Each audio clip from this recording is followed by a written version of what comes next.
Welcome to the 4F, 4Fs with Jeff. Today's guest is someone whose path looks nothing like a straight line. That's exactly what makes it so compelling. Desai Link grew up on the outskirts of Perth in Western Australia and spent nearly a decade studying history and law before doing a perfect 180 and walking away from his job practicing law with a prestigious firm to go back to driving a forklift. Somewhere along the way, Desai's two worlds collided, and he started to notice some correlations. For example, as he explains in his recent book, the moment you call something an investigation, you've already shaped the outcome. You've triggered fear, defensiveness, and bias. You've changed how people speak, what they share, and what they hide. That insight, that language itself can distort learning, became a turning point in how he approaches incident reviews and how he encourages and teaches others to do the same. I hope you enjoy this conversation with Desai Link. As always, if you find yourself with no more F's to give, I got you covered. Let's get into it.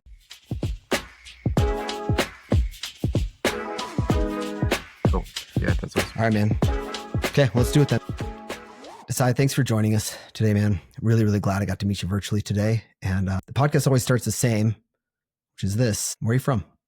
Well, first, thanks for having me. It's a great pleasure to be here. I'm from Western Australia, originally, born and bred over there, and emigrated to New Zealand about 9 years ago, I think now. Yeah, time flies.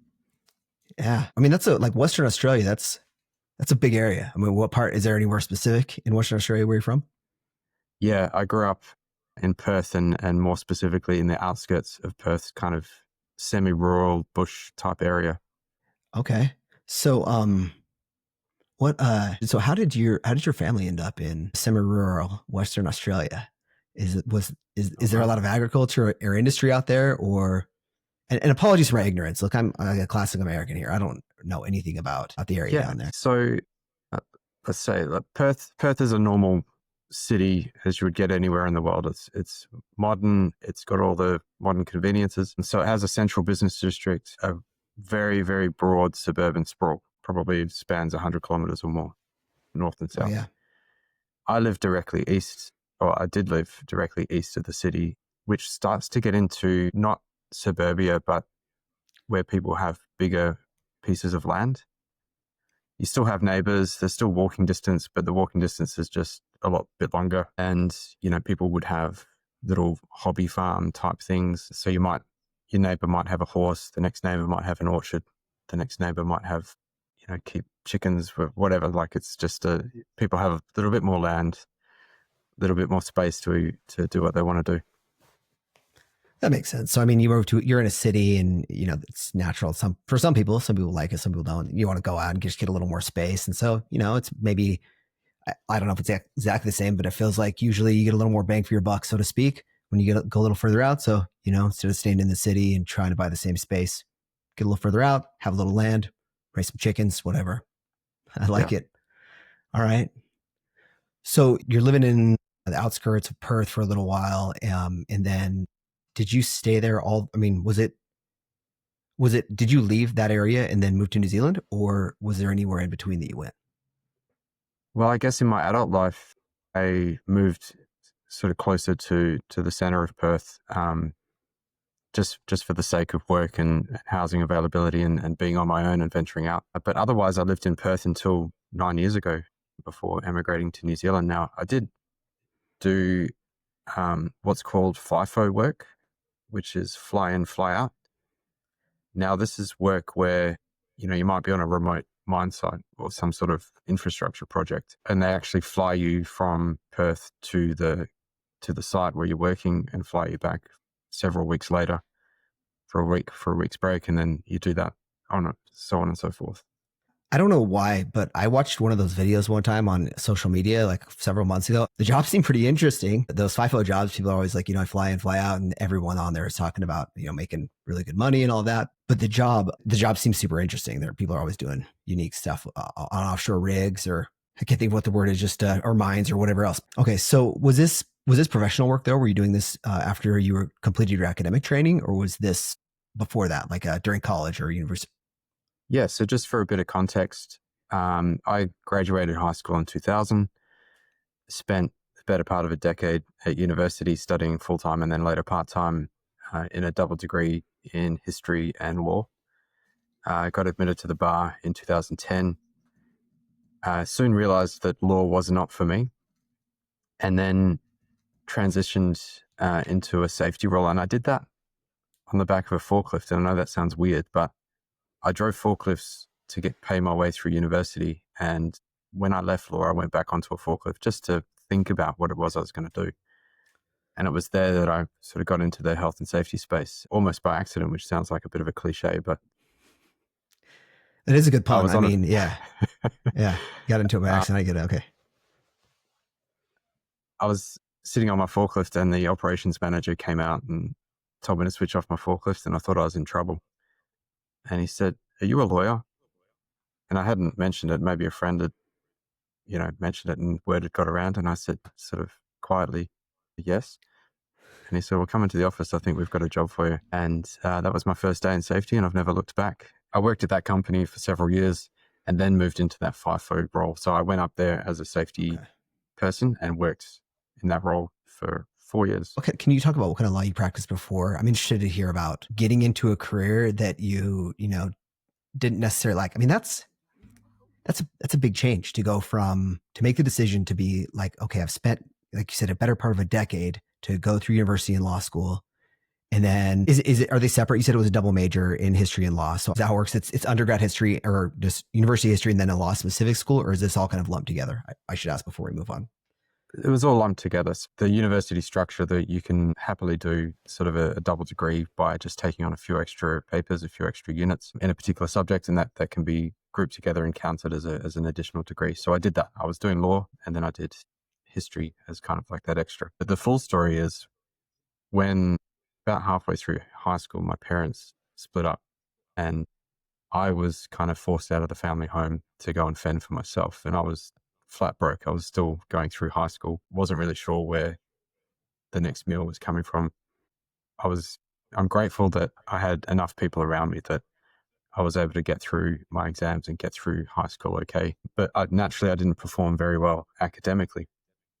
And I was never an A grade student. I was always kind of average academically. And then my performance during this difficult time was obviously a little bit less. So I got into university, fortunately, but at the lowest entry course at probably the easiest university to get into, which was a Bachelor of Arts. And I majored in history because I just loved history. And what I found was when I started studying that, I got really good marks, and I used those good marks to then transfer into law.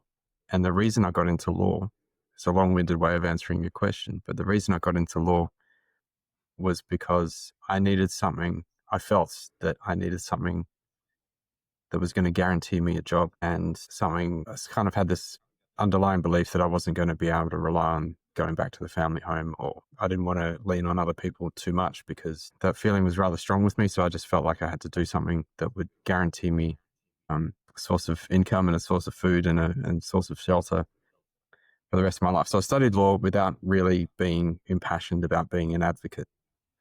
And that really came to a head. I stuck it through, but it really came to a head for me when I was working in the firm and it wasn't gelling. Well, look, thanks for trusting me here and sharing that extra bit of information. I really appreciate that. I think that gives really, I think, interesting and helpful background to you as a person. So, I mean, it's understandable that you felt that way too. I mean, I think it seems normal and natural and completely understandable to look for some stability after experiencing such a period of instability. Sounds like a really big deal. So I'm curious about kind of your mindset in this time when you left the family home. Was university always in the plan for you, or was this something that kind of came about because you realized, oh, shoot, I need to support myself, so university is the path forward? Or were you already on the path to university? I think I was on the path to university, but by default, I am pretty useless at using my hands and building things. That's not me. I mentioned that I drove forklifts. I'm not mechanically minded. It took me many, many months to be competent and an average at operating a forklift. Over the years, I did actually end up becoming pretty good, but it took an exceptionally long time, whereas other people would pick it up in a couple of months. I'd still be there 6 months later trying to figure it out. So big credit to my employer for sticking with me through that period. So I was kind of left with the default option of saying, well, I'm pretty useless at those things. I need something that's going to sort of play to what I can do. And that's probably going to come from something out of university. I already really loved history, so that was kind of a natural decision for me. But I knew that history probably wasn't going to keep me employed. I needed something that used a similar skill set, but would definitely land me some sort of employment at the end. So this podcast isn't about me, so I won't tell this story, but I'll say your need for stability at this point, like it's just something that resonates with me heavily. And so I'm thinking through like how that was enough to get you through law school, which I know is not easy, and you were just grinding through it. But then at some point before you made the decision to, before you went to the forklift, you realized that the trade-off was not like you were losing something from your time working in the law. I don't know. I'm curious if you can kind of take me back to that decision-making process of you've worked really hard, 10 years for this goal. You decided to leave your corporate firm, and that's exactly what you had in mind. It's a stable job.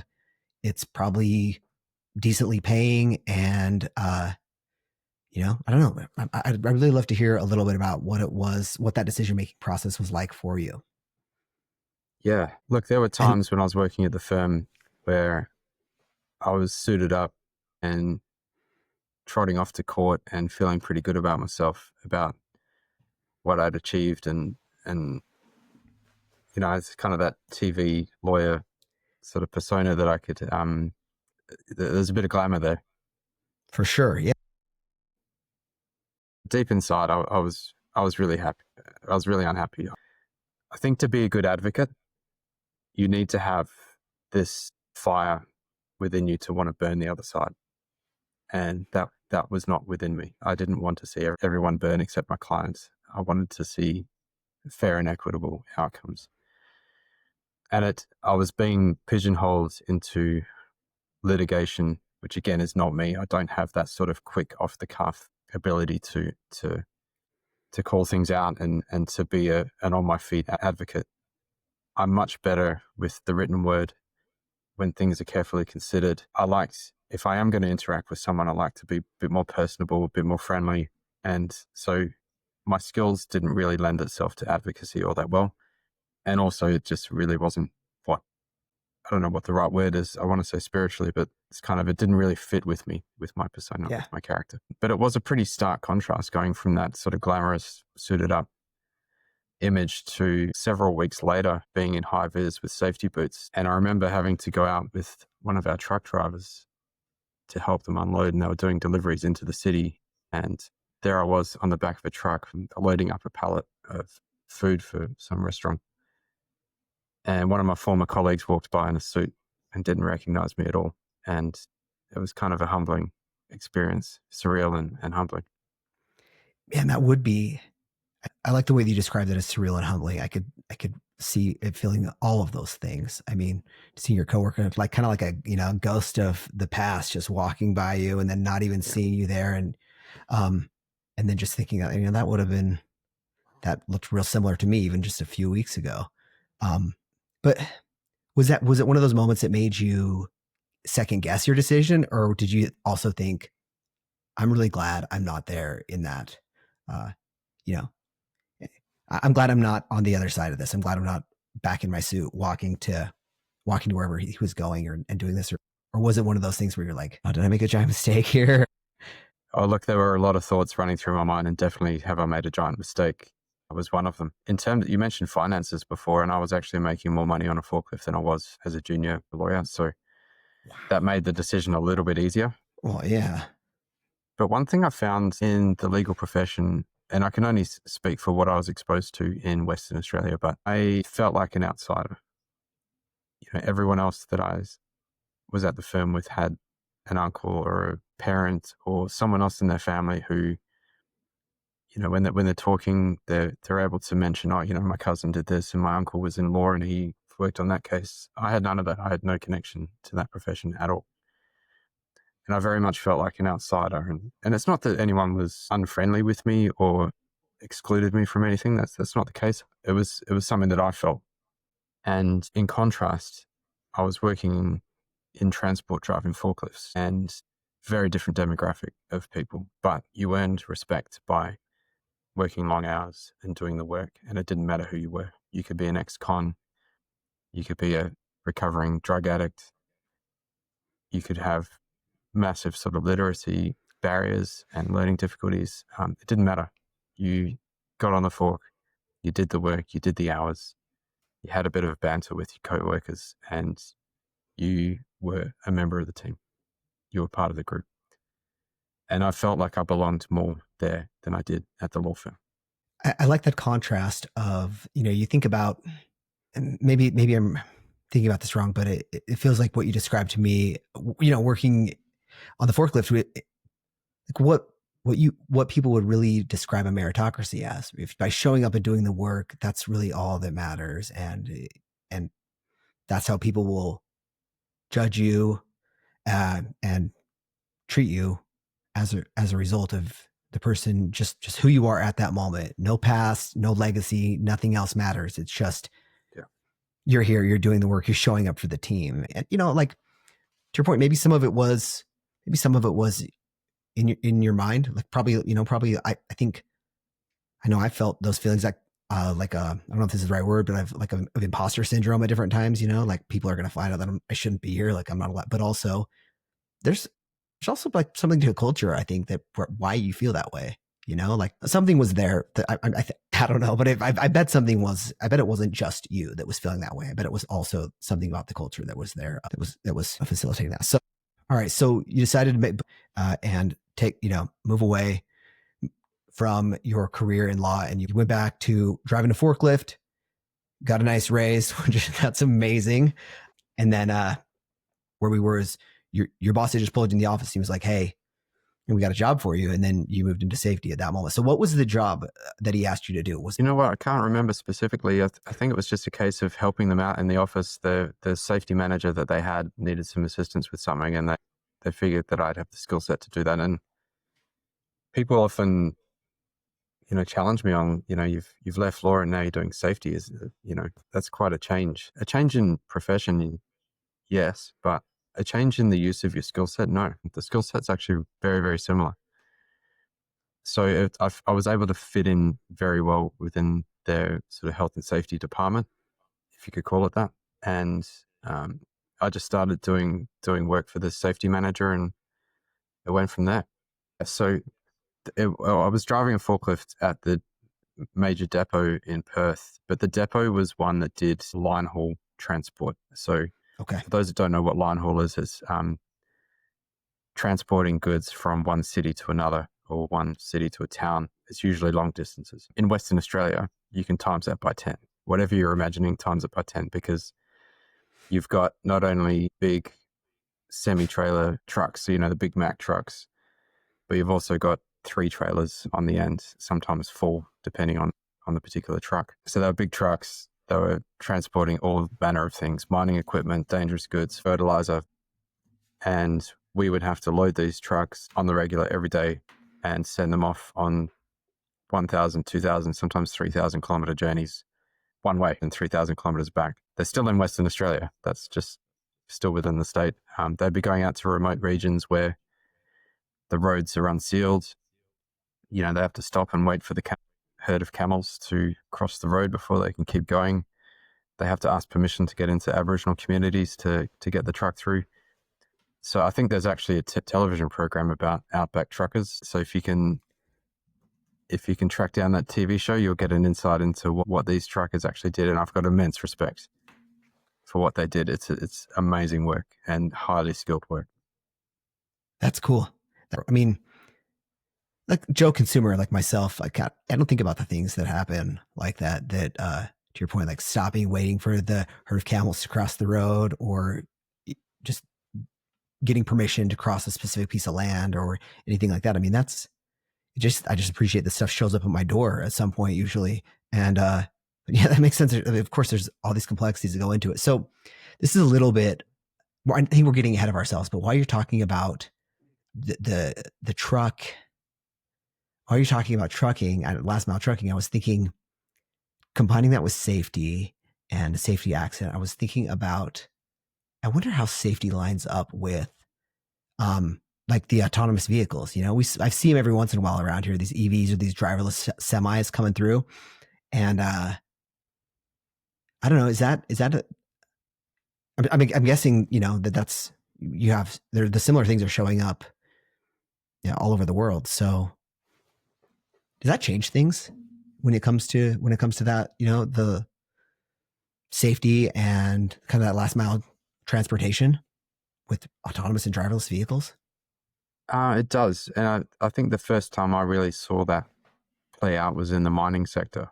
And you've got these remote mines in Western Australia, and I'm sure it's happening in other parts of the world as well. But those big mining trucks, they had them remote control, and the operator would be safe and sound in an office block in Perth, and they'd be using signals and Wi-Fi and whatnot to direct the truck on the mine site, which was amazing because it completely removed people out of the area of risk. And obviously the safety gain from that is enormous. You could still have an accident, but at least you're not sending an ambulance. In terms of passenger transport, like a autonomous taxi, I really don't know what to think about that. I'm not sure. I think there's a lot of potential there, but I don't know how I'd feel. I've never done it.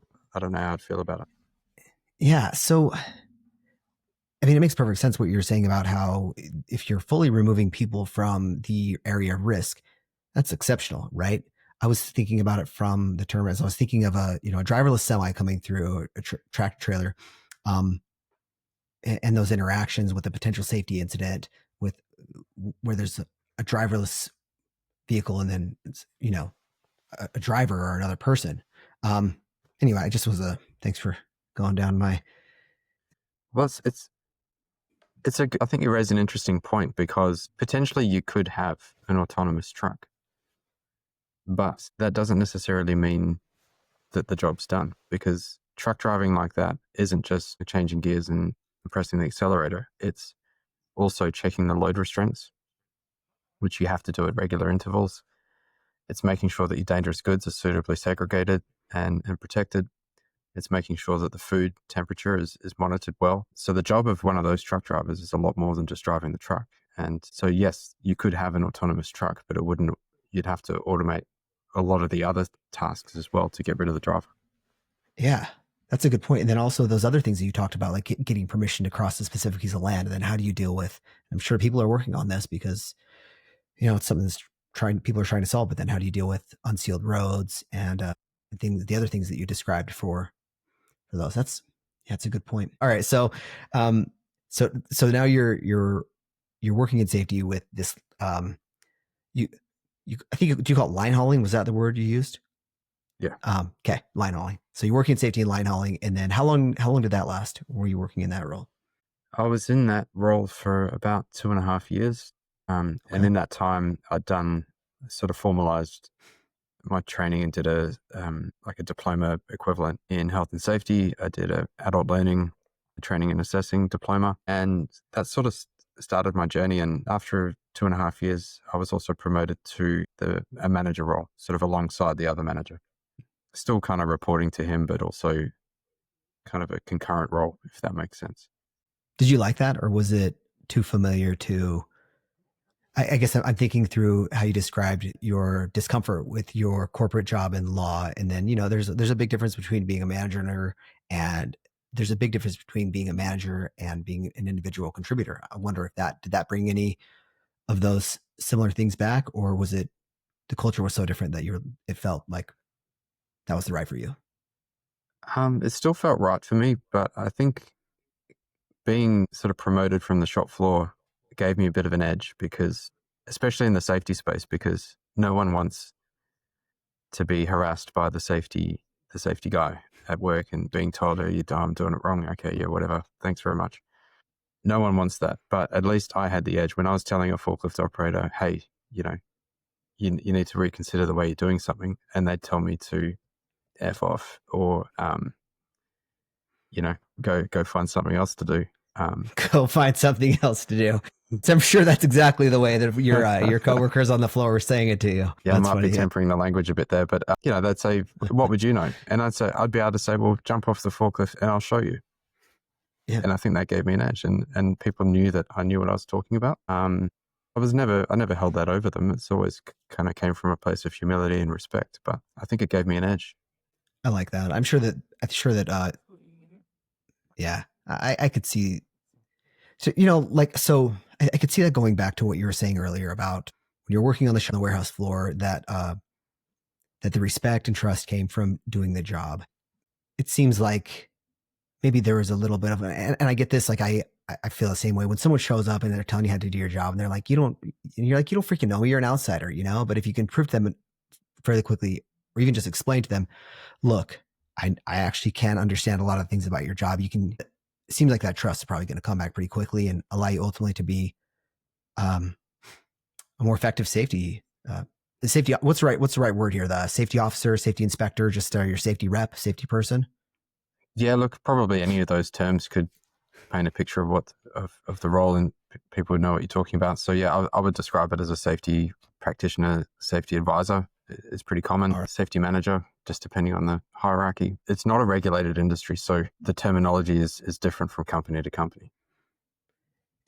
So it's not regulated in the term, like there's no governing regulations, or is it basically like or is it one of those things where the other laws regulate it, basically said differently? There's no regulations, so the regulation becomes, don't let people get killed or injured on your job, and otherwise you can kind of go about it. How does that all work? Oh, sorry. Well, just for the sake of clarity, there are laws that pertain to health and safety at Okay, work. thanks. And then there's other laws. Well, what I'm saying is absent is laws that pertain to the profession. Oh, So, got for it. instance, you I'm sorry. can't put your hand up and call yourself a lawyer without the requisite training, Sure. without having been admitted to the bar. Similarly, with doctors and engineers, there's no such thing for safety practitioners, professionals, whatever you want to call them. That makes sense. But So there there definitely is is health and safety laws. okay, that makes sense. So there's some in the States. I think it's OSHA is the health and safety organization. So there's something like that that exists. What's the name of the agency or the organization that sets those? And are they? And I should ask also, are they standards, or are they laws, or are they both?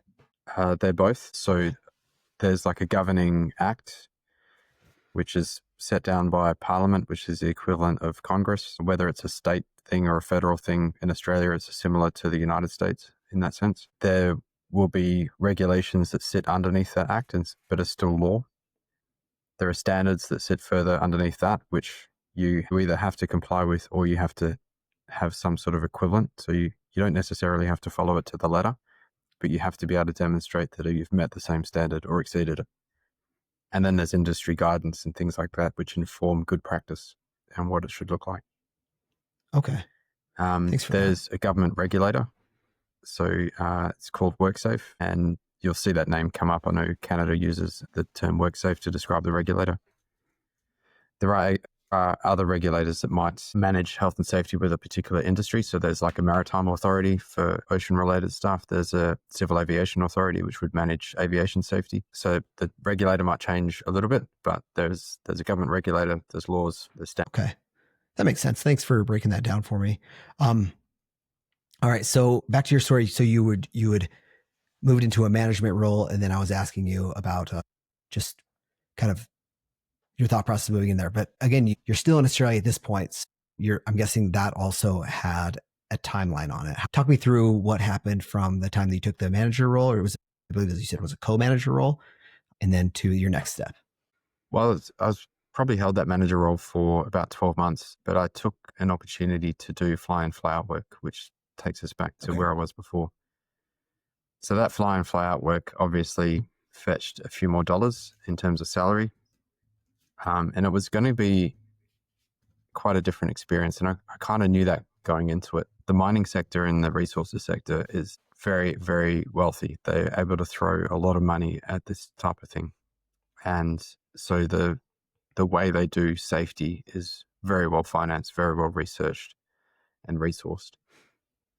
So I kind of felt like I was going from, I don't know what the equivalent is, but like I was going from being a captain of a college football team, up to the big leagues, being a player in the big leagues. Not a captain, but Sure. that's what the transition felt like. I was going into something quite different, quite more intense.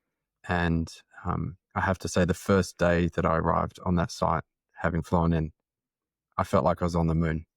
It was just such a different place to what I was used to.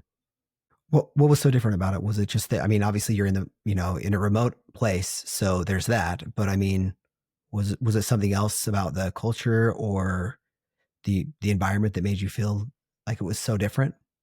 I could probably point to just about everything that was different. The climate was different. I was in a different climate zone. The industry was different. So I went from transport to hospitality. I was working for the hospitality contractor who was providing hospitality services to a construction project, which was building a gas refinery, natural gas refinery. So we're talking oil and gas, construction, and hospitality, kind of learning 3 different industries in one hit. And then the nature of the demographic was different again. Everyone up there had passed a medical, had passed a criminal check, had passed all of these things in order to get up there. So it just made the demographic a bit different. I was back at the bottom rung of this ladder, trying to sort of make my way through that. It was a lot different about it. How big is this place, this site that you're working on? I mean, are we talking a few hundred people or are there thousands of people there? I believe at the time it was the biggest project of its type in the world. So at its peak, there was about 8,500 people on site for that project at any given time, which also meant with the people having a week off, there would probably be about 3,000 people having their week off ready to fly back in. And That's significant. I mean, that's legit. That's a legitimate, however your metric is, a town or a city. No way around it. So keep going. So talking ballpark 10,000 people involved. It was actually the 5th or 6th largest town in Western Australia, just in terms of population, that warranted us getting our own police station on site, which was kind of funny because everyone up there's already had a criminal check. We've already got our own security. The poor police officers were so bored. They were actually sending emails out to everyone saying, "Hey, does anyone need any documents certified or anything like that? But just come and talk to us." That's funny. But the project, I think, ended up being something close to $55 billion US. Yeah, that's significant. I mean, I guess you would need 10,000 people to run a project or execute on something like that. And all kinds of people. I mean, yes, to your point, like if you're building an oil and gas refinery, you have probably super trained people, engineers, architects of all kinds. And then, gosh, everything else you could think about it, from all the way down to people who are fabricating the stuff and digging lines or whatever else. Oh, I bet that was a cool operation. I could see why you walk up and be like, just looking around thinking this is something special, something different. Yeah. Wow. Yeah. Did it live up to the expectation as you went to it? Was it, I don't know, did you, the way you talk about it sounds like it was a pretty good experience for you. Yeah, it was. But, it was challenging. Yeah. I won't deny that. And, it had issues with bullying. There's all sorts of psychological and mental issues to do with working remotely. Sure. The first time I was up there, I didn't know anyone. I couldn't even get phone reception. I think I spent the first couple of nights just walking around camp with my phone trying to get reception because you're remote. That even things like that just don't exist. But after a very short amount of time, you make friends. You've got your colleagues, and you start to develop a bit of a community. But it's still challenging. If I was lucky, I was single and I didn't have young children or a partner at home waiting for me to get back. The people that did probably faced a lot more challenges than I ever did. Yeah, that's a good point. But either way, you were also facing your own complexities because, there's something to like knowing, I feel like even when you're alone, that knowing that there's someone at home waiting for you like that, I feel like that removes a little piece of that isolation, just at least in my mind it does. So that, I mean, to your point, there's some complexities, but there's a silver lining there as well. And I like that. So, tell me if I'm misreading this, but I'm hearing your career just progressed so far. And I heard you say early on that you had you were really looking for stability because, because what you described about your folks splitting up and then leaving home or leaving the family home in high school, which I totally get. But something that the interesting intersection that I see here is that you were also not afraid of change. You were not afraid to make a decision, to first pursue a career, then realize that wasn't it for you. Leave that, make a change, make another change, make another change. And I mean, I know we're only part with your career here. I mean, that's something you cultivated intentionally? Because I think that's actually really impressive. Not actually impressive. I think it's really impressive to be able to see what you need to do and to be able to, although you have a desire for stability, to be able to overcome that and then still see what I need to do is on the other side of this hard thing. And it's going to require some change and discomfort, but I'm going to do it. Is that something you cultivated intentionally, or is it? Yeah, tell me. I'd love to hear if you have any thoughts on that. Well, thank you. I've never really had it or confronted my past in quite that way. So I don't know. I think that means that it probably wasn't intentional. What I can say is that for sort of the last 10 years of my life, I've had quite a firm view of where I wanted to be in the future. I had a firm sort of 5-10 year plan in my mind. But at that time I really didn't know what to do. I was kind of like, well, I don't have many options. This is kind of my best one. I just need to give it a go. What I don't want to do is be 5 years in the future and cast my mind back and regret having not given it a go. And that's probably informed a lot of my decisions. Well, it might be tough now, but if I fast forward 5 years and think back, well, am I going to regret not giving this a go? I think that's pretty wise. Because how old are you at this point when you decide to take the FIFO job, Bob? Okay, so I mean, to think about that, that's young, man.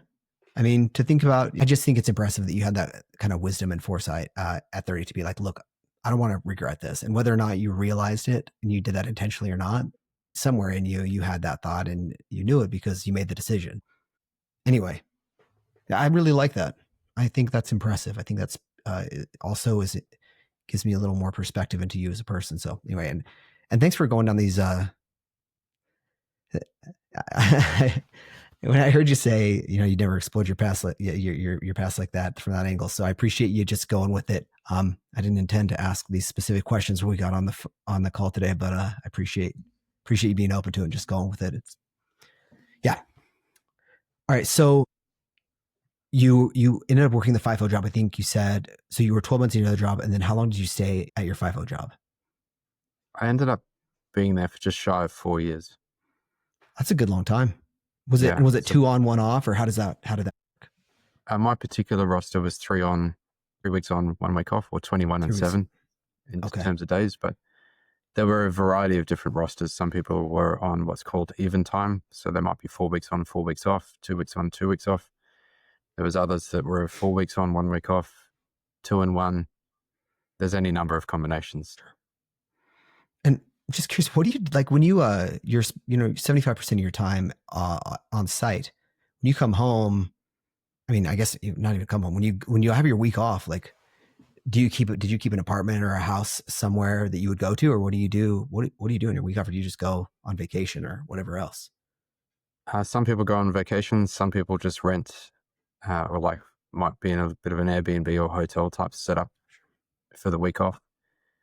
Bearing in mind, you don't have weekends while you're on roster. That 21 days is 21 days straight. So when you come home, pretty much all you want to do is sleep and rest for a couple of days. And then you kind of snap out of that and you want to do something. And yeah, a lot of people based in Perth actually lived in Bali. They would fly to Perth at the end of their work roster, immediately get on a plane and go to Bali. And Bali's not for me, but they lived a pretty good life. But for me, I was initially in a friend's spare bedroom for the week off. And then eventually I was kind of financed enough to buy my own place. I mean, I'm with you. I can even acknowledge that hey, maybe it's not for you, but there's a reason that it has a reputation, Bali being not a bad place to spend a week off, I'm sure. So, kudos to whoever was doing that. You were there for several years, about 4 years. That's a good chunk of time. I mean, that sounds like it's about I don't know how long you were driving forklifts, but that was your longest professional career, I guess. Your professional job up to this point. Yeah. Was this That's stuff? correct. Yeah. All right. So how did they lure you away from this, which seems like it was a pretty good fit for you? How'd you get lured away? Well, good question. So the I was there during the construction phase of the gas treatment plant. The construction phase was coming to an end, and Okay. what that means is that the gas treatment plant's still there. It's still generating, well, it's going to start generating money because it's now built, but it moves into an operational phase, which means the salaries go down and the rosters change and the responsibilities change. And I thought, well, I'm either facing that if I stay, or I can just pursue another adventure. And while I was there, I was looking around at what was going. The mining sector in Western Australia had taken at the time a bit of a dip, so there were fewer opportunities there. So I was looking at Melbourne, Sydney, Auckland, something that was still accessible to me as a West Australian, but still a bit of a change. I'd worked with a lot of New Zealanders when I was working fly in, fly out, so I'd made a lot of friends. I'd visited New Zealand. So I thought, okay, well, the first job offer that came back was Auckland based. So I thought, to hell with it, I'm going to give it a go. And I moved to Auckland. Were there any complexities there with, is there like an immigration thing you have to do, or is it kind of that, the countries are so close, it's not an issue with kind of a free between, or like if I wanted to move to Canada, I'd have to get, and work, I'd have to get a visa and a couple of other things squared away. Is there any of that involved in that transfer, or any complexities there? It's pretty seamless. The short answer is no. It's pretty seamless. Nice. So if you're an Australian, I don't want people to quote me on immigration law here, but if you're an Australian, I think it means you're automatically a permanent resident in New Zealand, and the same in reverse. So we're kind of like brother nations or sibling nations. Very close, very close. That's convenient. I mean, and in this case, it worked out to be, to your point, another adventure. So you applied for the job, got the one in Auckland, and just packed up and moved. So was this, what was your new role in Auckland? So I was working, my new role was a construction company as their sort of health and safety lead. So my title was health and safety manager, I think at the time, or group health and safety manager, something to that effect. But yeah, I was leading the health and safety function. And is that the same organization that you're with now, or has there been another change since then? No, I've been with them for 8.5 years now, almost 9 years. Nice. That's a good long run. I mean, yeah. But you've been with them for 8.5 years, but you've also changed roles. Is your current role, is that a promotion from that role, or is it completely a different org? I suppose you could consider it a promotion. So I had risk draw into my portfolio. I had privacy draw into my portfolio because there was privacy law changes, and I was kind of best positioned with my background in law to be able to accommodate that. And maybe going forward, my role might evolve again to something a little bit more legal than what it is currently. But I'm at ease with that. That's if I'm doing legal work kind of in-house, that's not really challenging that spiritual disconnect that I had with being an advocate. Yeah. I like that. And it makes sense that, you have a great training, and if you can use those things together, that's the company's going to want to, you want to as well. The privacy thing you mentioned, I'm curious, are privacy laws mostly regulated by, like, I was dealing with a few years ago, or was aware of, was GDPR, when GDPR came out. And that obviously heavily influenced the company I was working with. Did those things have a trickle down for your role in New Zealand? Or is it more local? Are they more localized privacy laws and regulations because of just because of the nature of your work? Well, it kind of is. What I can say is that New Zealand has its own national privacy laws, but those laws derived pretty much directly from the European standard, which I think is where the UK is getting their regulations from. So it's definitely, New Zealand has its own local laws, but it fits into that broader international thing, and naturally so, because the tech companies that we use currently are based overseas. We need to know that, our clients' information or our own employees' information is being managed appropriately, even though it's overseas. Yeah, that makes sense.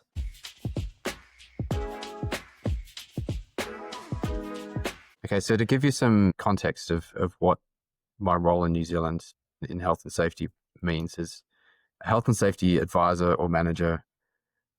The role can differ from company to company, but typically it would involve making sure that the organization complies with health and safety related regulations and laws and standards and industry guidance. you're held to a standard of best practice and to take all reasonably practicable steps. And that comes straight out of the red of the legislation. So by taking all reasonably practicable steps, you have to continuously measure what would be considered reasonably practicable and try and apply that pretty much on a day-to-day basis throughout your entire organization. So there's definitely a compliance focus to the role. There's also like an engagement and influencing and leadership type aspect to the role. And you need to be someone that people want to talk to. So you need to be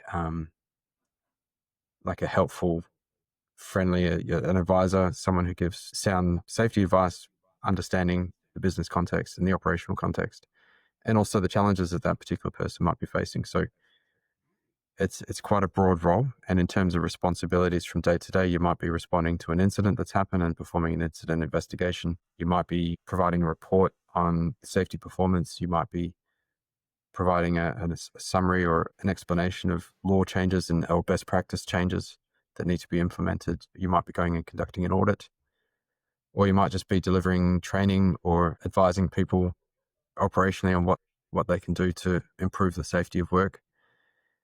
And depending on the organization you're in, that can also differ a little bit. So for instance, my role currently looks after injury management. So once someone's injured, what does their return to work look like? But other organizations, that would be a different function that looks after that. My role currently looks after environmental things, which can sometimes be a part of that picture as well. Other companies have that as a separate function. So it ebbs and flows, and sometimes you're taking on things and not doing other things depending on where you are in the organization.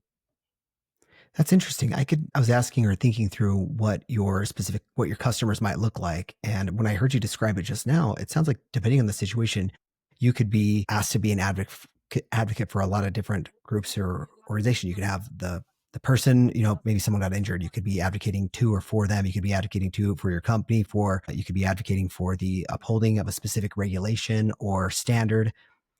That's a lot of hats to wear, but yeah, that's a lot of challenges. Yeah, I think. it's definitely a lot of challenges, but I think it's what keeps the job interesting.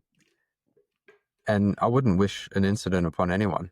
It's an awful thing, but my next phone call could be something completely out of left field. And in my career, I've got some pretty crazy stories of things that those phone calls that I've had to take and things that I've had to respond to.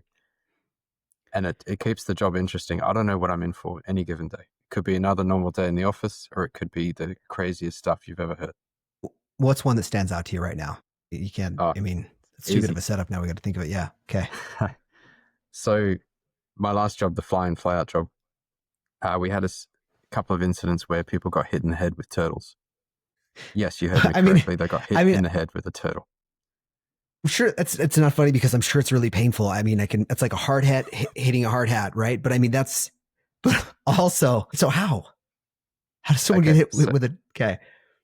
So the particular island where it was a remote site, but it was an island off the coast of Western Australia called Barrow Island. It's a Class A nature reserve for a variety of reasons.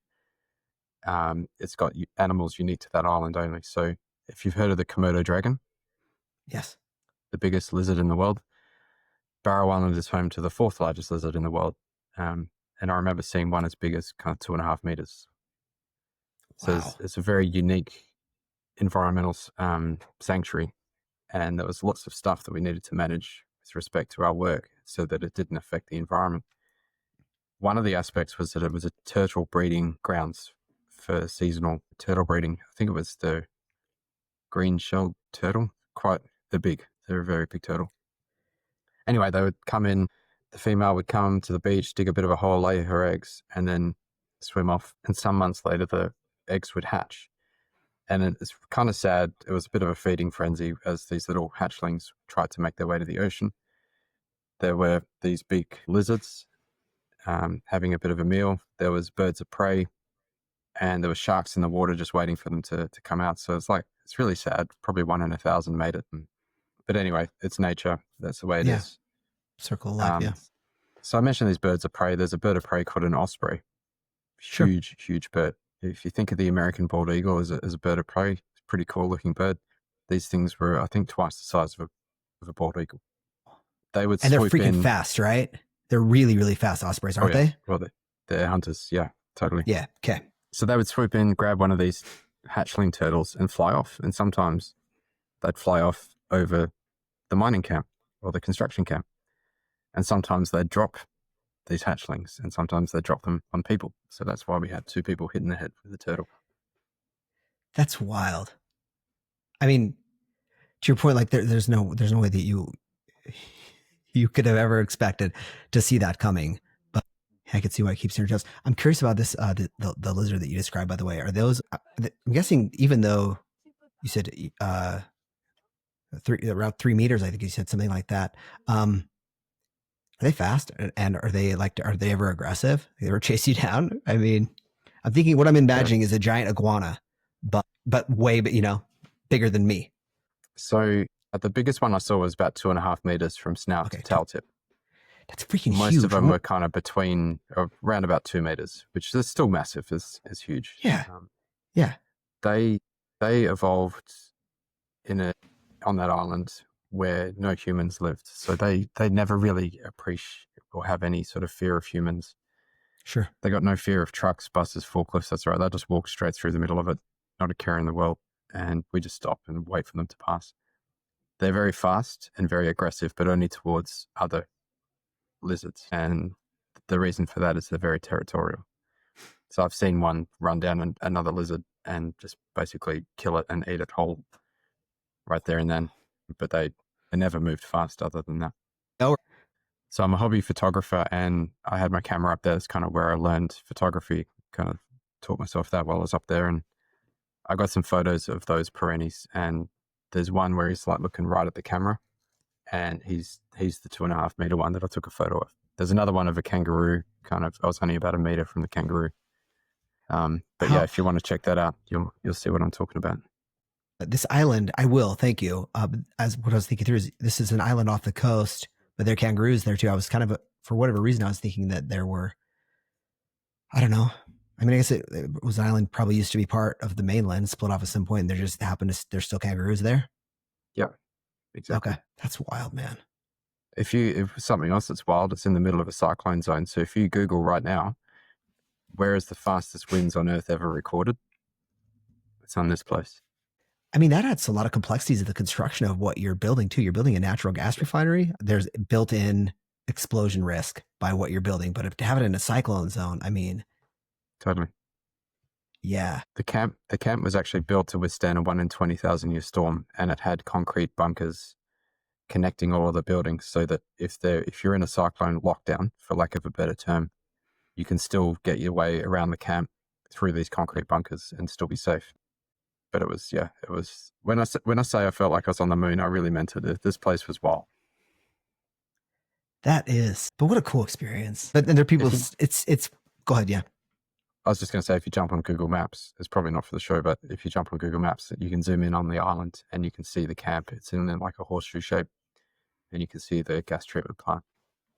See a picture of flying turtles dropping around over there. That's it. That's incredible. While we're on this topic, are there any other ones that stand out besides the flying turtle one? Besides the flying turtles, it doesn't have to be necessarily like a wild outlandish one. Or is there one that sticks with you? Yeah, and this might pivot the conversation a bit, but there's definitely one that I'm not afraid of a rabbit hole, man. I love a good rabbit hole. So one sticks with you. There's one incident that really stands out for me when I first came to New Zealand. It was one of the first ones I investigated. A carpenter was using a circular saw, handheld one, to rip a piece of timber, which ripping, for those that don't know, is cutting a piece of timber lengthways. And I think typically you're supposed to secure the piece of timber, clamp it down, and maybe even a table saw is a better piece of equipment to use for that type of cut. For whatever reason, this guy decided to use a handheld circular saw, and he decided not to clamp down the timber, but instead hold it. So he's holding the timber and moving the circular saw up, and then changing his hand position again, and as he continued the cut. And he's hit a knot in the timber, which has caused the circular saw to kick back and cut his thumb quite substantially. Look, he made a full recovery, so he didn't do any permanent damage, but I've got a beautiful x-ray of a perfect rectangular gap in the bone of his thumb. where the circular saw had just made a very clean cut straight through the bone. So it was a serious injury nonetheless, and we took it very seriously in terms of investigation. Now, typically a safety investigation, you might look at what he's done and think, well, it's obviously not in accordance with procedure or regulations or standards, that he's using the wrong tool. He's not clamping down the timber. This is obviously some sort of a breach of procedure. It's a behavioral thing.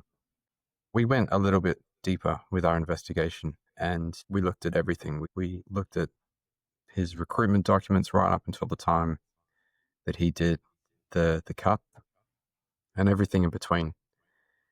And when we mapped it all out, we actually found that his resume listed a series of jobs that he'd done, and he had reference letters from those jobs, and the dates didn't match. So, okay, that's interesting. And then he had a reference letter from the CEO of a telecommunications company that had a Gmail address. I was thinking, and that was unsigned, and I thought, that's a bit odd as well. If you're doing a construction project in a telco business building, you typically wouldn't get the CEO, writing you a reference letter. Certainly not from a Gmail address. What we were able to conclude from that investigation is that this carpenter who we had recruited from overseas was actually not a carpenter at all. And his documents had been forged by the overseas recruitment agent.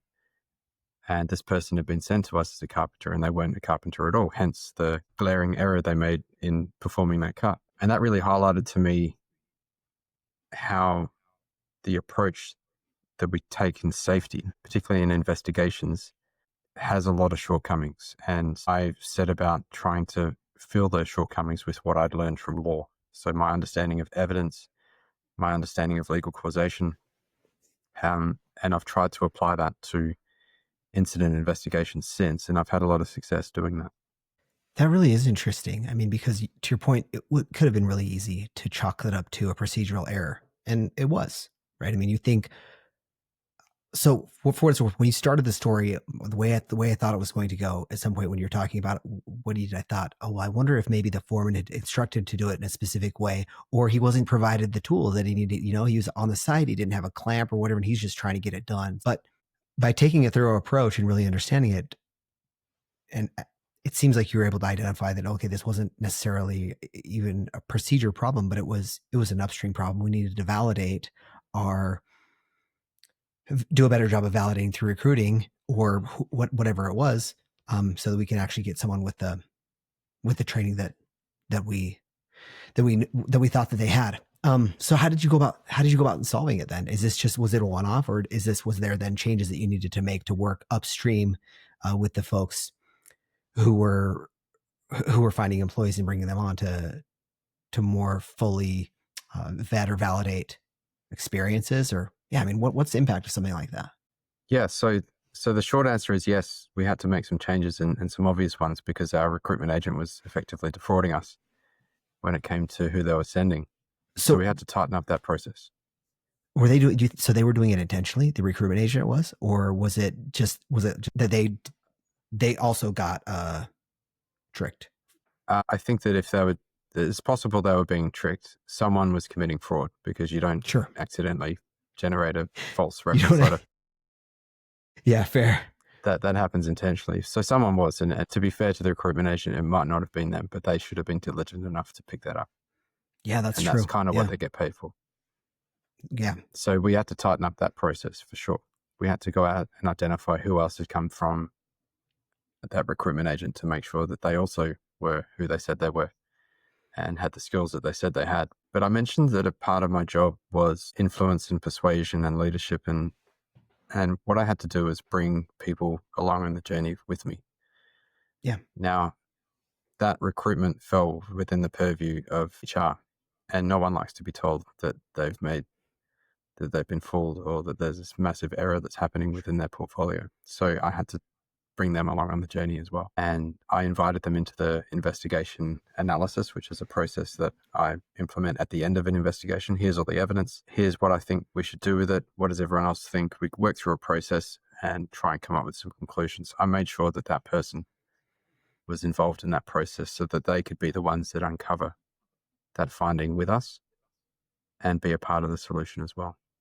I'm guessing it was ultimately effective, right? I mean, that they saw what you saw and they were able to help you solve that problem, as opposed to bringing them in and saying, "Hey, your baby's ugly." That's what you're trying to avoid. You're trying to avoid calling someone's baby ugly, right? Yeah. I like that. So thanks for the explanation on that incident. It's from an outsider's view, I think it's super interesting. We got connected here because you wrote a book. And I'm super interested to hear about how you decided to write this book. And I really also like the context of which you wrote it. It's not a textbook. It's not strictly a manual of standards or something like that. I mean, there's stories here. And yeah, I just love if you could kind of talk me through how you decided that this needed to be written, and then kind of what the book is and your general approach to writing as a whole. Sure. So the book is called Beyond the Incident, and it's a collection of investigation tools that I've found to be effective. And there's things that I've either been taught and been able to apply, or things that I've brought over from law and reapplied to the context of a safety investigation. Okay, so when I talk about safety investigation, I'm talking about someone's been injured at work. There's been some significant environmental spill, or like if you're in a restaurant, there's a food contamination type incident. That's kind of what I'm talking about. And really it came about because when I transitioned from law into safety, I noticed that safety had these great investigation tools. It was a core part of the job, but it seemed to ignore some of the things that law had been doing for centuries. And those things are how you collect, analyze, and weigh evidence. How do you weigh the competing oral testimony of two people that disagree? Law has some pretty good solutions to that, and it all comes from the adversarial British system, which the United States has, which Canada has, Australia and New Zealand. And the other thing is legal causation, which again is common to adversarial systems like the US, where you need to trace who caused the harm to the victim or the plaintiff in order to find out how culpable the defendant is. And there's some really good principles that have been developed over the centuries that have been refined and perfected with each novel case that comes before the courts.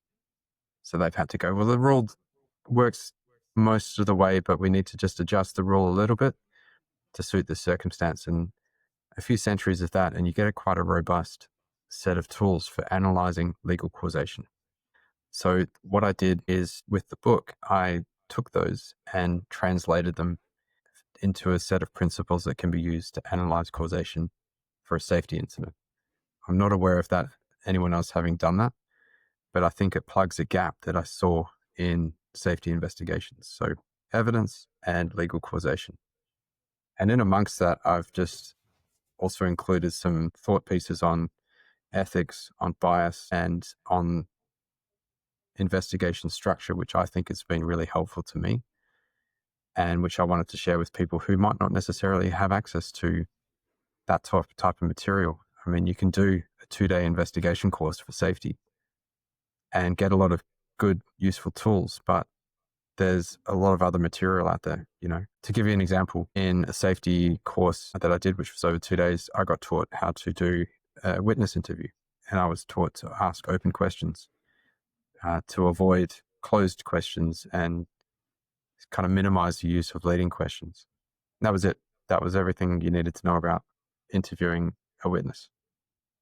And there's so much more to it. There's, I looked at law and advocacy and cross-examination questioning techniques, and there's so many good tools. And I'm not talking about having to interrogate someone under a spotlight, like you see in Hollywood. It's not like that at all. It's just a way of asking questions that come at the truth or what you're trying to find out in a different angle, in a different way.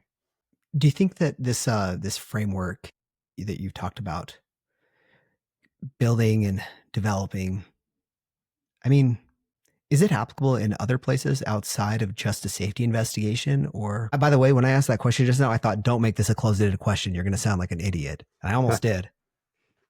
There's nothing Halfway wrong with open at closed the end. questions. Not at all. Nothing wrong with them. Just used in the right space. So yes, these techniques can be used outside of the context of a workplace safety investigation. And I'll give you an example. Please. If you're someone who receives reports, if you're like a CEO or a board member of an organization, and you're receiving reports of stuff, having a good understanding of evidence and how to spot when you're being presented with something that's an opinion or something that's actual evidence. Being able to have that ability to spot it and interrogate it from the person who's providing that report. That's a really valuable skill. And it's these question techniques and understanding of evidence that can be applied to that situation.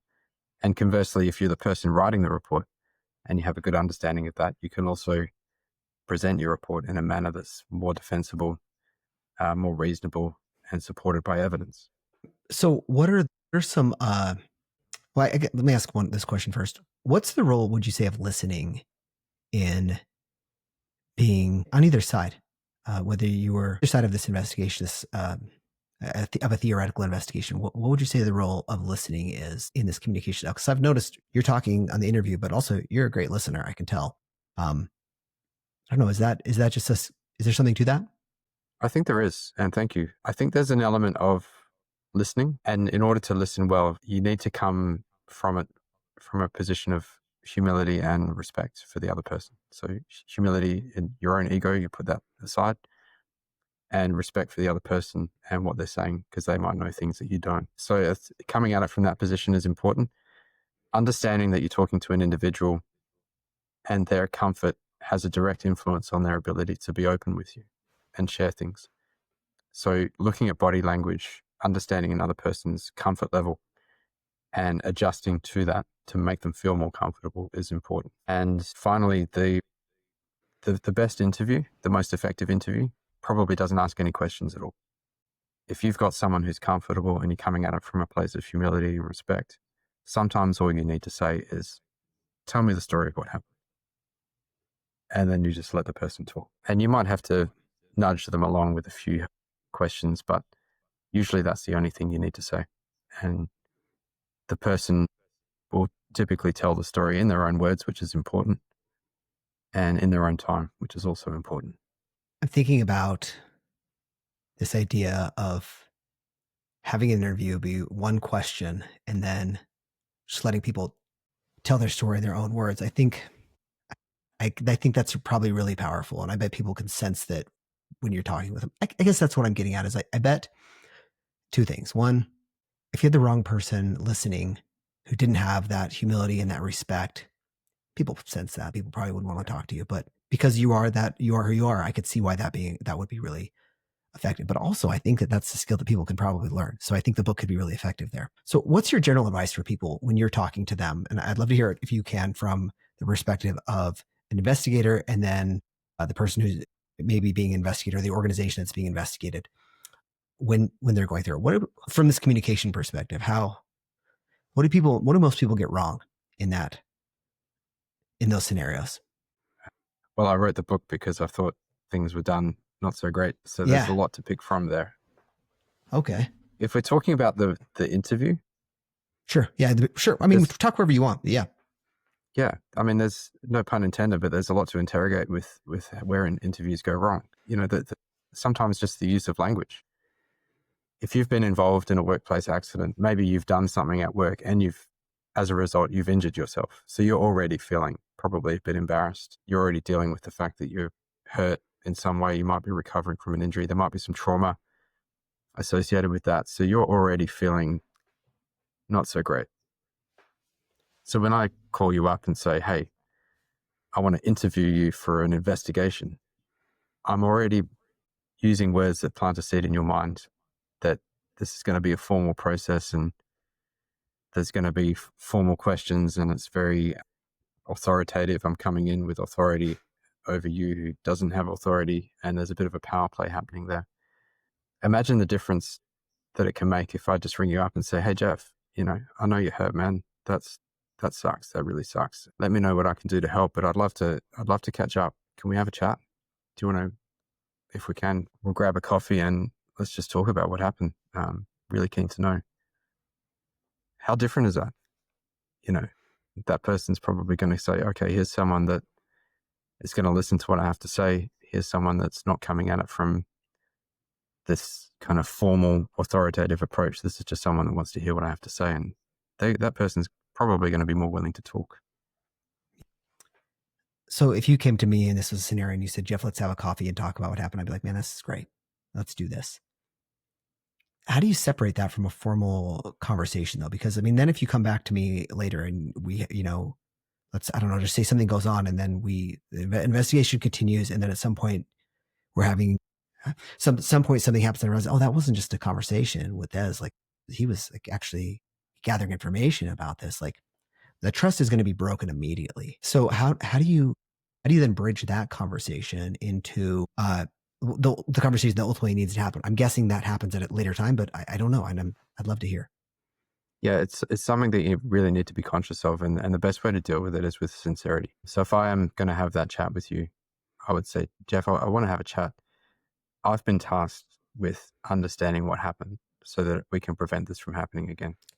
And so I want to hear your story to better understand how we can prevent something like this from happening. I might have to put what you say in a report. I'm not going to ask you to guess. I'm not going to ask you to make judgments. I just want to understand what you saw, what you heard, what you felt, what you did, just to better understand what happened. And there's an important point here, and it's talked about a lot in safety circles. There's plenty of discussions on LinkedIn among safety people about a thing called psychological safety. Do people feel safe enough psychologically to want to speak up?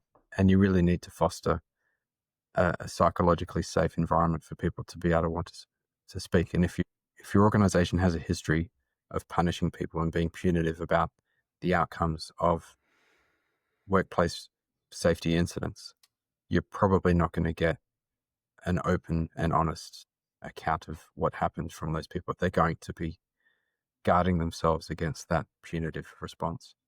I could see that. I mean, so the proactive labeling to let them know up front, that makes perfect sense of why you would do that, to let them know, to really set expectations of exactly what is going to happen in the conversation, still doing it in a genuine and a friendly way. But then coming through on it, word's going to get around real quick. And so if your actions don't follow that, what you described, then you're going to lose that trust again, which is something I've heard you talk about trust several different ways. So I could see why that wouldn't be something. But it's something, when I say you need to foster that psychologically safe environment, that's something you have to do every single day.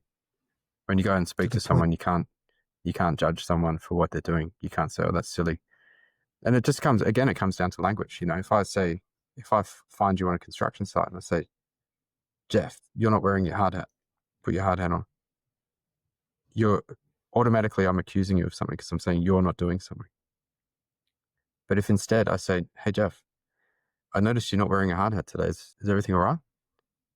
And you've got an opportunity then to say, oh yeah, everything's fine. I just, I took it off momentarily to scratch my head or something like that.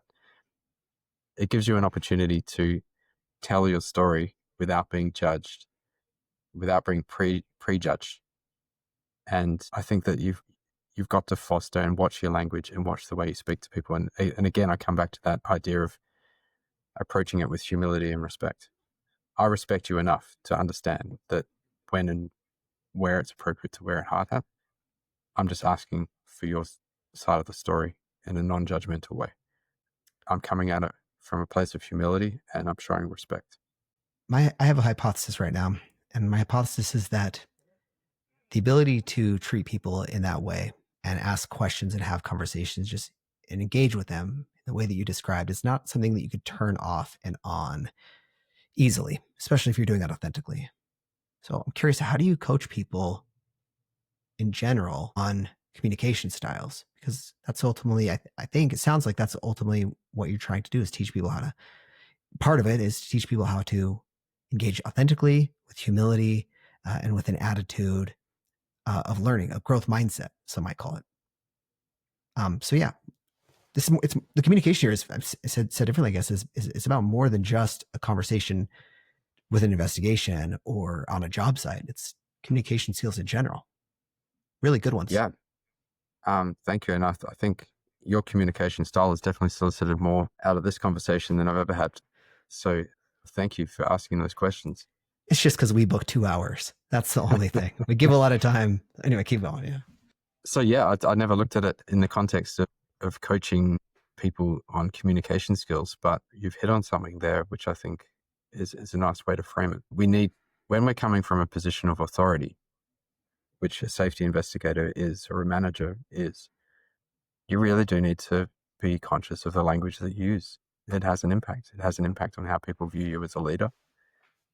It has an impact on people's willingness to buy into what it is you want them to do. So yeah, I don't claim to be a communications expert. What I can say is that there's a collection of tools out there that are pretty easy to learn, difficult to perfect, but easy to apply.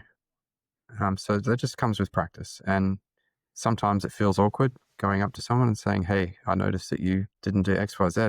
Help me understand what's going on. That takes a bit of practice, but you get used to it and it becomes comfortable. And just so long as it comes from a place of genuine, sincere curiosity, a place of humility, a place of respect, the trust will come. It will build.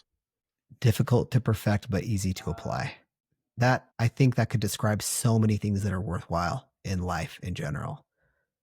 And I think it also applies here really well. I think that I like the way you said that. So the book then, let's say, what would you recommend as I read the book? What would you recommend that I look for as a non-safety expert besides great stories and some interesting anecdotes? What should I be keeping a little bit of a lookout for as I read through it? So if you're coming at this from the perspective of someone that doesn't perform workplace safety investigations, I would say that there's a bunch of tools in this book, some of which we've discussed, like interviewing someone, questioning techniques, analysis techniques. Those things can be applied to board reporting.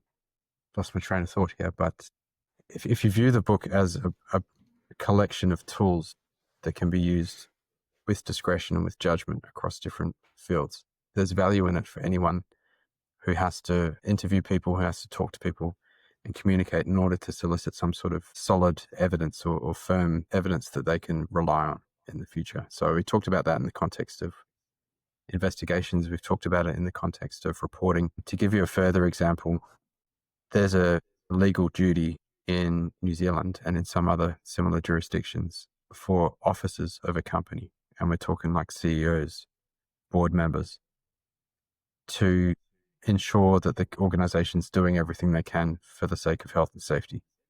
The act, the laws are worded in a much more elegant way than what I just described, but that's the gist of it. So using these tools can be used by those officers of a company to demonstrate due diligence, to demonstrate having performed that duty. And it's a good way to, I keep wanting to say interrogate, and I don't want to paint the picture in someone's mind of a Hollywood interrogation by the FBI or something like that. It's not what I'm talking about. It's really to delve into and dig deeper in terms of information about what someone's trying to say to you. Yeah, I mean, I could see that that data gathering effort and information gathering. It sounds like some of your tools here have done a good job at being able to add measures and metrics, things you can quantify, to things that are otherwise, I think, I feel like are somewhat more qualitative versus quantitative. I mean, you talked about being able to just a minute ago about some of the measures that you were able to do during an interview, an analysis process, and I don't know about the way you described it. It seems like I could find that. I think that could be really helpful to someone just in general. And also, you the tools. Selfishly, from my perspective, you said that the book has a set of tools in it that will help you if you're someone who needs to gather information and ask questions. That's literally my job, and so I'm trying to ask questions and gather information. So I'm looking forward to it. On the note of tools, something that you and I talked about, just traded emails about, was this idea of a tool versus a model. And there's kind of you explain how there's some jokes about models and how they're sometimes less effective than otherwise. I'm just curious if you could break down for me again how you view that difference, and then how this is different from some of the other models that are, like what was it? Was it the zero fail model that we talked about, and a couple of other ones that are out there? Yeah, I'd love to hear your perspective on how those are different and how a tools-based approach can ultimately add value and be more effective. Sure. So in any profession, I guess, there's probably models which try to explain reality. And there's a famous quote that all models are wrong, some are useful. And I think certainly in the context of the safety profession, if you can call it that, there's a number of models going around, one of which is quite well known as the Swiss cheese model. And there's a bunch of others that try and explain how incidents happen and what we need to do and look at in order to stop them from happening. But that's just one way of looking at the world and looking at reality. It's important to be familiar with that model, but not be bounded by it. And I think to be effective in your role, certainly as a workplace safety investigator, you need to be familiar with a number of different models of how incidents can happen, but not be bounded by any of them, because each incident is a novel situation. They're all going to be different in their own little way. They're not always going to fit with one particular worldview and one particular model. So my advice is be familiar with the models. I even offer a different model, which is the legal way of thinking about legal causation. But I also say don't be bound by it. Adapt the tools that you've got at hand to the particular situation that you've got. And that can only result in a more thorough and more meaningful investigation. I think that seems pretty practical and useful. Did you have to change your approach at all when we were, going through COVID times? Everything all of a sudden went remote, right? At least that's how I remember it. So that changes a lot. Did you, or were you still just having to do it with other safety precautions or safety restrictions in mind? Well, New Zealand was under quite a strict national lockdown for a significant period. So that actually meant from a safety perspective that I wasn't responding to incidents at all because there were none. Oh, really? So there was not a lot of the work was just not happening or? Okay. Basically, yeah. Okay. So we pivoted our sort of safety approach less to responding to incidents because there were fewer, but we were more about, hey, keeping people engaged, keeping people in a good mental health space so that when we were ready to return to work, we could hit the ground running. But that makes sense. And I could see it also being just as important because, you talked in a couple different places here about how essentially feeling safe and having emotional safety is super critical. So makes sense. Okay. Have you ever read, and this is one other side note, have you ever read the book, why did it Never Split the Difference by Chris Voss? I've heard of it, but I haven't read it. I want to read it. Okay. Never, some of the things that you're talking about in here seem close, not direct the same, but some of it, I really liked the book. Some of what you're describing reminded me of it. So never mind. I'll leave that at that. So as you think back through the book, this is your creation. It's your baby, so to speak. So I know it might be hard, but do you have any tools that you stand out from the book? Any tools that stand out from the book as being some that you'd really like to highlight or that you're more proud of?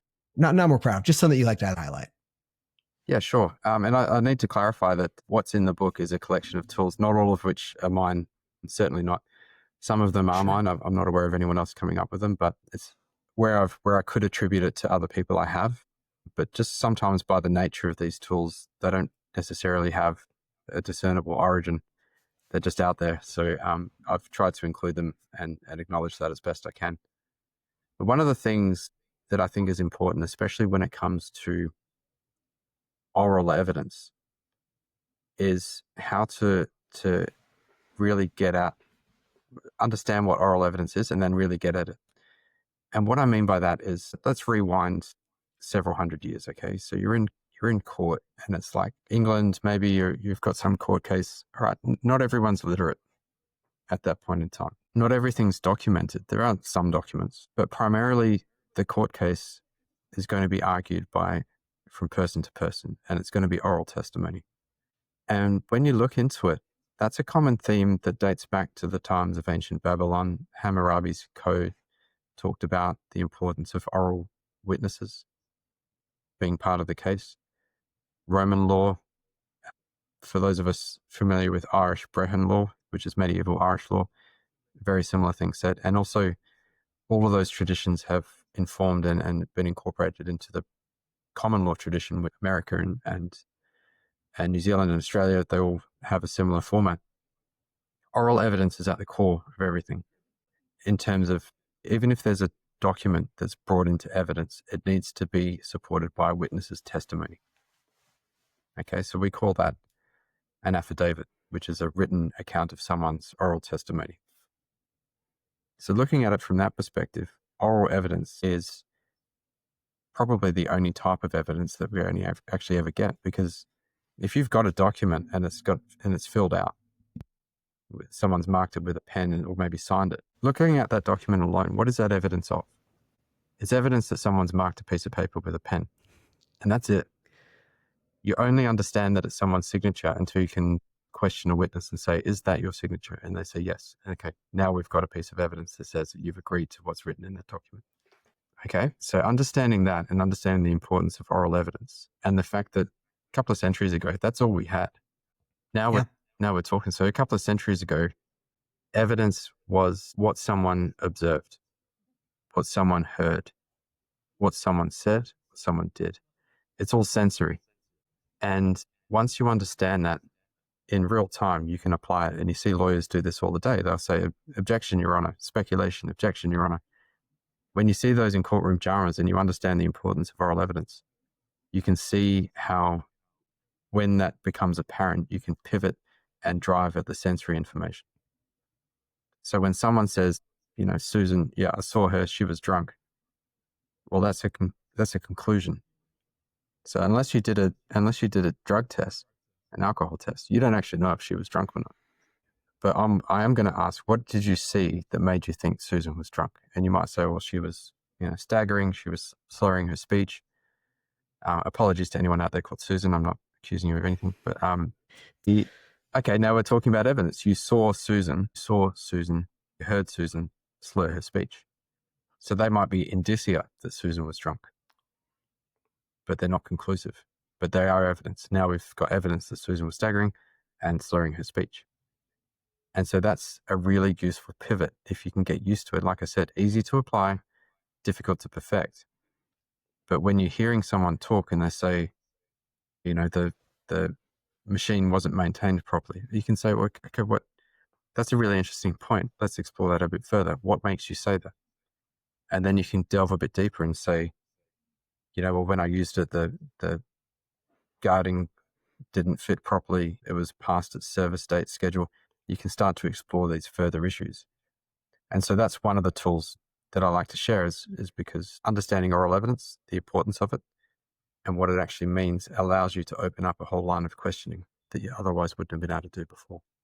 I'd never thought about this idea of so much being oral evidence at its core, and then also the idea of having something written down and then realizing that even the written paper doesn't show anything, even with the signature on it, until you validate, hey, that's your signature.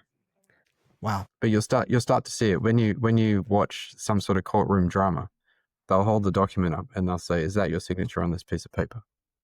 And there you have what that is an attempt to have oral testimony validate documented evidence, which on its own doesn't mean much, but once it's validated by oral testimony, it means something. So you'll start to see these patterns. When you become aware of it, you start to see these patterns in those courtroom dramas. And oral testimony, because of its history, I kind of thought that would be like the least valuable kind of information to gather because it's subjective to perception and so much else. But I guess a lot of what we have is ultimately oral. And so, I don't know, I guess it's still really important. I can put it to you a different way. So if you wanted to find something out, let's say down the road, there's, the neighbor is mowing his lawn with a pair of scissors, something ridiculous, right? What's it going to take for you to believe that? What's the highest standard of evidence that you can get to believe that? And I would contend that you going down the street and looking at it directly and seeing it happen is the best type of evidence you're going to get. Yeah, for me, that's true. It would be. Yeah. Direct observation is the best form of evidence. And when you've got a witness who directly observes something, their oral testimony is probably paramount. Yes, it needs to be tempered by their perspective and where they were and what bias they might have, but it's still the best evidence you're probably going to get. So learning how to solicit that evidence from them and get it out from them in sort of an open and free manner is really important. That's interesting. I like that. Just curious. So in this case, obviously it's not available anywhere, everywhere for all situations. But would you rather have the oral witness, someone saw it? Would you, or I guess how does that stack with a video? Is the oral even better than the video in your view, or is the is a video better, or a picture? Yeah, look, it's an interesting point. A video is fantastic evidence, but I still need someone there to tell me, what it is this video It's a good point. of this person? Was it? Yeah, who of took this it? place? Did it make from AI or something else? Yeah, okay. Exactly. Yeah, and then It's once similar we have that, then. yeah, we can go. Yeah. Okay, it's similar to the document without the signature. All it is okay. Then you're saying I think what you're saying is that there's a video of this, but we don't know if it's the same thing. That person that it's not the same time or whatever else. I like it. The two things got to go together. That's fascinating. I never have thought about a problem like that, but I like thinking about it now. And that's exactly one of those glaring gaps that I saw coming from law, where you're taught that. Mm-hmm. And coming into safety, and we're talking about open questions and leading questions and closed questions. I'm like, this, if we're talking about oral evidence, let's talk about oral evidence. And there's so much more to it than that, please. There's so many more tools available to us, so much more understanding that we can get from that. But it just wasn't taught. It just, in the safety space, for some reason, it's been ignored. Yeah. I mean, I think it makes, when I hear it, it makes perfect sense why there's a logical value add here, why people would want to know about it. But I mean, without understanding that there's something there, that these tools exist, it's easy to ignore, I think. I'm just glad I got to hear about it today. And this is super fascinating. Really, really interesting stuff. I really enjoyed. I did not even know that any of this was out here. And I really, really enjoyed learning about it. I didn't have big expectations coming in because I didn't know what to expect. But if I would have had them, this really exceeded whatever they would have been. So, man, just thanks for taking the time to teach me and coach me about it. I think that folks out there are really going to enjoy your book. Would it be okay if we can give a link to the book? People can find it on Amazon, and I can anywhere else. If people want to get in touch with you, what's the best way to get in touch with you? The best way to get in touch with me is perhaps on LinkedIn. Happy to connect and have a conversation about health and safety related things. I really enjoy that. But please, if you're interested in the book, please do a bit of a search on Amazon. So Desai Link, Beyond the Incident, with names like that, I should be pretty easy to find on Amazon, I think. And grab a copy. It's available in ebook, paperback, and hardback. But I have to say, Jeffrey, I've had an absolute blast with this interview. It's been a great conversation. I'm really grateful for you having me on the show. Oh, thank you. Hey, my pleasure.